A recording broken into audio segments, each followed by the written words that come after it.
Welcome to this new miniseries. We are going to explore a number of hot topics, revealing many hidden mysteries behind the Quran. On this video, we are going to discuss and debunk the Islamic dilemma. First, a quick introduction to the problem. The Quran affirms the Torah and the Gospel. However, those books contradict the Quran, making Islam a false religion.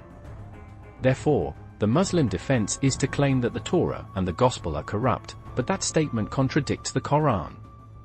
Christian apologists have used this argument for a long time, and an Islamic defense against this argument has not been found.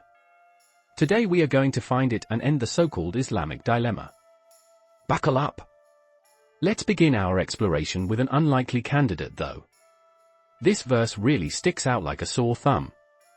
It shows an all-star lineup of Abrahamic personalities, yet the one that should certainly be there is missing. The relevance of this verse in relation to the dilemma will become clear in a moment. Another important verse is the following. Notice that the Quran believes that Jesus was given the Gospel, a book. Bear that in mind too. Now we can look at the verses that inspired the dilemma. With the first one, let's remove the words added in English translations which are not found in the Arabic. What we have left after the removal is verses which don't talk about the Quran at all. In fact, these verses don't talk about Islam, Muslims, or anything of the sort. Verse 47 talks about the Gospel, and verse 48 says that the book was revealed in truth. Even though Muslims interpret that as meaning the Quran, it does not. It certainly means the Gospel, which is mentioned in the previous verse. Furthermore, verse 48 also says that the book confirms what preceded it, which is obviously the Gospel confirming the Torah, which it does, and being a criterion over it. It is due to the standard Islamic narrative that we interpret these verses as though they spoke about the Quran, but it is in fact a Christian statement. Note that it also says that God will inform them over which they differed. Every time we see that phrase in the Quran, it means the Jews differing over the coming of Jesus. We will explore that in more detail in a future video. Let's look at another set of verses. On this one, note how the verse addresses the children of Israel. Immediately after it, it asks them to believe in what God sent down, confirming what they have with them.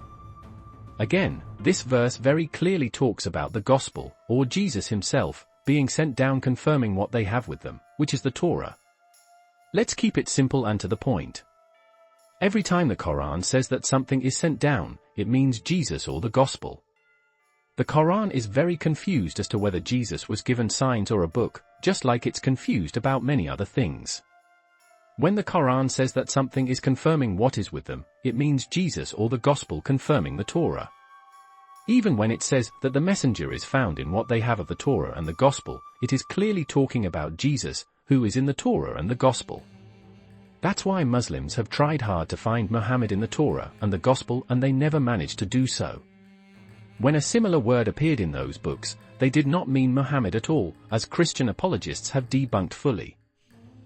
In fact, the Quran spells this out for us, right here. They certainly should have removed that verse from the print over 1,000 years ago. What a blunder. Remember the bits we mentioned earlier? How come Muhammad is not mentioned by name in a verse which certainly should? It's simply because his myth had not been invented yet. When they tried to retrofit him into the narrative, many funny things occurred. For instance, look at all the insertions translators add in English to convince readers that Muhammad was a real person. His name only appears 4 times, yet in translations his name is inserted hundreds of times. Needless to say, every time they insert his name, the meaning of the verse changes from addressing the reader or the listener, to addressing a character who was shoehorned into the narrative.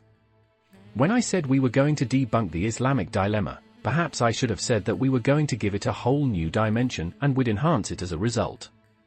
Oh well. We will reveal more shocking cover-ups in the next videos.